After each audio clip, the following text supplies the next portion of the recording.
ඉතින් ලයිෆ් පාත් ගයිඩ් වෙත ඔබව හරිම ආදරෙන් පිළිගන්නවා. අපි හැමෝම ජීවිතේ හරි පාර හොයන මිනිස්සු නේද? ඒත් සමහර වෙලාවට අපි අතරමං වෙනවා. හිතාගන්න බැරි පීඩනයකින් හිර වෙනවා. මේ නාලිකාවේ එකම අරමුණ ඒ වගේ වෙලාවකදී ශක්තියක් වෙලා සාර්ථකත්වයට යන නියම පාර පෙන්වන එකයි. මේ ගමනට අපිත් එක්ක එකතු වෙන්න අපේ channel එක subscribe කරන්න. මෙහෙම දෙයක් ගැන පොඩ්ඩක් හිතලා බලන්නකෝ. කෙනෙක්ට ඕනෑවට වඩා සැලකිල්ල දෙනකොට ඒකේ වටිනාකමක් එයාට දැනෙන්නෙම නෑ වගේ. ඒත් එකපාරටම නිහඬ වුණාම එයාලා කලබල වෙලා හොයන්න පටන් ගන්නවා. එයි ආදරේට සැලකිල්ලට වඩා නිහඬතාවය මිනිස්සුන්ව මේ තරම් හොල්ලන්නේ. ඒක අහම්බයක් නෙවෙයි. ඒක තමයි මිනිස් මනසේ ක්‍රියාකාරීත්වය. අද අපි මේ ගැඹුරු රහස ගැන කතා කරමු. හරියනම් අපි මේ ප්‍රශ්නෙට උත්තර හොයන ගමන පටන් ගමු. මේ ගමන ඇත්තටම පටන් ගන්නෙ අපි හැමෝම වගේ කරන ලොකුම වැරද්දක් තේරුම් අරගෙන. ඒ තමයි අනිත් අයගෙන් වටිනාකමක් ඉල්ලා එයාලා පස්සේ දුවන එක. ඒක හරිම වේදනාකාරී. ඒකෙන් දැනෙන්නේ ලොකු බලරහිතකමක්. ඉතින් මේ තමයි අපි මුලින්ම අතහරින්න ඕන වැරදි පාර. මේ පැති දෙක දිහා හොඳට බලන්නකෝ. කෙනෙක් පස්සේ දුවන එකෙන් ඇත්තටම පේන්නේ බයක්, මංමුලා වීමක්. ඒකෙන් වෙන්නේ තමන්ගේ බලය අනුන්ට දීලා තමන්ගේ වටිනාකම තමන්ම පහළට දාගන්න එක. ඒත් ආත්ම ගෞරවය තෝරගත්තම ඒකෙන් පේන්නේ ශක්තිය, ස්වයං පාලනය. එතකොට තමන්ගේ බලය ආපහු තමන්ගේ අතට අරගෙන තමන්ගේ වටිනාකම ගොඩනගා ගන්න පාර හැදෙනවා. මේක නම් ඇත්තටම හිතට ගන්න ඕන දෙයක්. ලෝකය මංමුලා වූ අයට ගරු කරන්නේ නැහැ. ඒ ගරු කරන්නේ ශක්තියට. තේරුණාද? කෙනෙක් පස්සේ දුවන එක ලෝකෙට පෙන්නේ දුර්වලකමක් විදියට. ඒ නිසා අපි කරන්න ඕන දේ තමයි ශක්තිමත් වෙන එක. හොඳයි එහෙනම්. කොහොමද අපි මේ වැරදි පාරෙන් අයින් වෙලා ශක්තිමත් වෙන්නේ? ඒකට අපි අතේ තියෙන බලවත්ම මෙවලම තමයි නිහඬතාවය. හැබැයි මේ නිකම්ම කට වහගෙන ඉන්න එක නෙවෙයි හොඳේ. මේක ඊට වඩා ගොඩක් ගැඹුරු දෙයක්.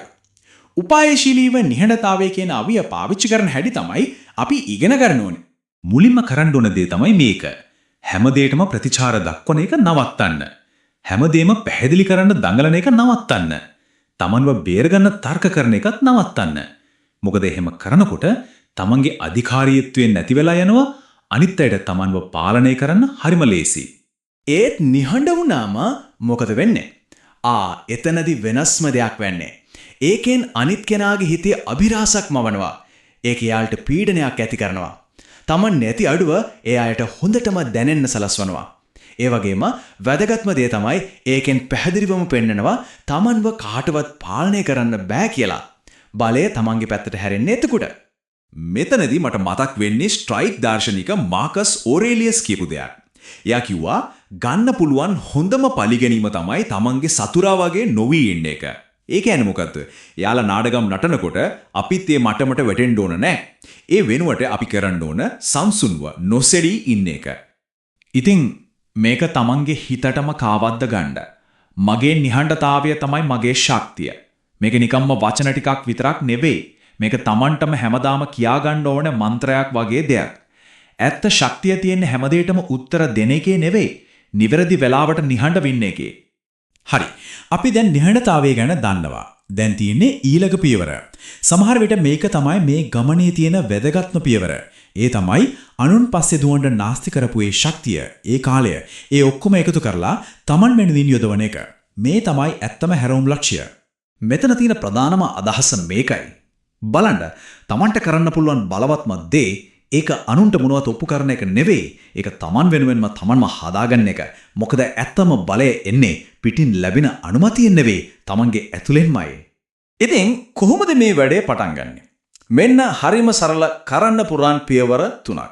1. මනස තියුණු කරගන්න. පොතක් කියවන්න, අලුත් දෙයක් ඉගෙන ගන්න. 2. ශරීරය ශක්තිමත් කරන්න. ව්‍යායාම කරන්න, හොඳට ඉන්න. මොකද නිරෝගී මනසක් තියෙන්නේ නිරෝගී ශරීරයකනේ. 3. සහ වැදගත්ම දේ. දැන් අනුන් පස්සේ දුවන එක නවත්තලා Tamanගෙම අරමුණු පස්සේ දුවන්න පටන් ගන්න. සෙනෙකා කියපු දෙයක් තියෙනවා. හරිම බලවත්. දැන්ම ජීවත් වෙන්න පටන් ගන්න. හැම දවසක්ම අලුත් ජීවිතයක් වගේ සලකන්න. ඒකේ තේරුම කල් දාන්න එපා. හෙට නෙවෙයි.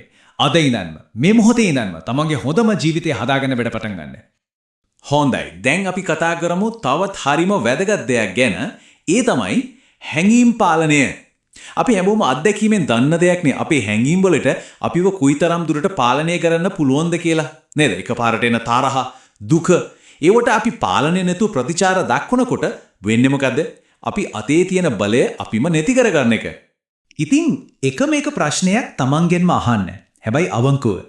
මගේ හැඟීම් තියෙන්නේ මගේ පාලනයේද නැත්නම් හැඟීම්ද මාව පාලනය කරන්නේ? මෙතනදිත් අපිට ස්ටොයික් දර්ශනයෙන් ලොකු පාඩමක් ඉගෙන ගන්න පුළුවන්. එපික්ටේටස් කියනවා වැදගත් වෙන්නේ අපිට වෙන දේ නෙවෙයි අපි ඒකට ප්‍රතිචාර දක්වන විදිය කියලා. ඒ කියන්නේ ඇත්තම පාලනය තියෙන්නේ පිට දේවල් වල නෙවෙයි. ඒක තියෙන්නේ තමන්ගේ අතේ. මෙන්න ගේම් එක වෙනස් කරන තැන.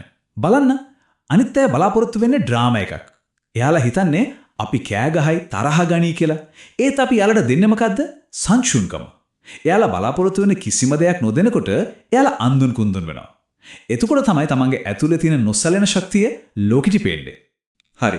එතකොට බලන්න නිහඬතාවය, තමන්ව ගොඩනගා ගැනීම, හැඟීම් පාලනය මේ ඔක්කොම එකට එකතු වුණාම අපි එනවා මේ ගමනේ අවසාන ප්‍රතිඵලයට. ඒකට තමයි කියන්නේ නොසැලෙන ශක්තිය කියලා. ඒ කියන්නේ හරියට ඇතුලින් හදාගත්ත බලකොටුවක් වගේ පිටින් මොන දේ ආවත් සොලවන්න බෑ. හොඳයි. ඒ බලකොටුව හදන්න පාවිච්චි කරන ප්‍රධානම ගඩොල තමයි මේ. ඒකට කියන්නේ සීමා. මේවා අපි වටේට හදාගන්න බිත්ති නෙවෙයි. තේරුම් ගන්න. මේවා Tamanව ආරක්ෂා කරගන්න පලිහක් වගේ. මොකද? ඒ පලියෙන් අපි ආරක්ෂා කරගන්නේ මොකක්ද? අපේ ජීවිතයේ තියෙන වටිනාම දේ. ඒ තමයි Tamanගේ මානසික සාමය. මේක කවදාවත් අමතක කරන්න එපා. තමන්ගේ මානසික සාමය කියන දේ ඒක මිල කරන්න බෑ. ඒක හැම දෙයකටම වඩා වටිනවා. ඉතින් කිසිම කෙනෙකුට කිසිම දෙයකට ඒක නැති කරන්න ඉඩ දෙන්න එපා. හරි. එහෙනම් අපි මේ කතා කරපු හැම දෙයක්ම එකට ගත්තම අපි එනවා මේ ගමනේ ඇත්තම අරමුණට.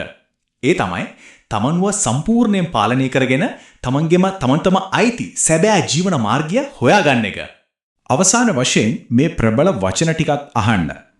හොඳ කෙනෙක් වෙන්නේ කොහොමද කියලා තර්ක කර කාලේ නාස්ති කරන්න එපා. ඒ වගේ කෙනෙක් වෙන්න. ඒ කියන්නේ දැන් කතා කරපු දේවල් ගැන හිතා ඉන්න එක නවත්තලා ඒ දේවල් කරන්න පටන් ගන්න. මතක තියාගන්න තමන්ගේ ශක්තිය ගොඩනගන්නේ තමන්. තමන්ගේ ජීවිතේ ප්‍රමිතීන් තීරණය කරන්නේ තමන්. තමන් කවුද කියන එකට සමාව ඉල්ලන්න ඕන නෑ. තමන්ගේ මුළු ජීවිතේම තමන්ගේ බලයට සාක්ෂියක් කරගන්න. එකින් ඒ ජීවන මාර්ගය ගොඩනගා ගැනීම අදින්ම ආරම්භ කරන්න. මේ කරුණු ඔබට වැදගත් වුණා නම් ලයික් කරන්න, කමෙන්ට් කරන්න, ෂෙයා කරන්න. ලයිෆ් පාත් ගයිඩ් සමග එකතු වූ ඔබට බොහොම ස්තුතියි.